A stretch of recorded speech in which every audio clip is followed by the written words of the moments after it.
sabi nila na mamamatay tao ako, baka talaga. Ang hiningi ko lang, stop. And I will fix government. Corruption must stop.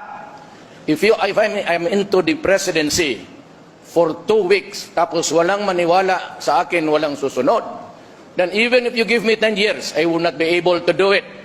Pero ako kasi sabi ko, ordinaryong tao lang ako, ayaw kong mapahiya. Kaya pag sinabi kong huminto kayo. And for those really, alam ko na, I have one word for all of government dito sa Pilipinas. Stop. S-T-O-P. Just stop. Just obey the law. And for the civilians, wala kong hingin. Sabi nila, may extrajudicial killing. It's not that, it's really the interest of the country. Gagawin ko po yan. I will stop corruption, walang droga, kung maaari lang, maubos ko. Pati tao, okay lang sa akin, sabay na sa droga.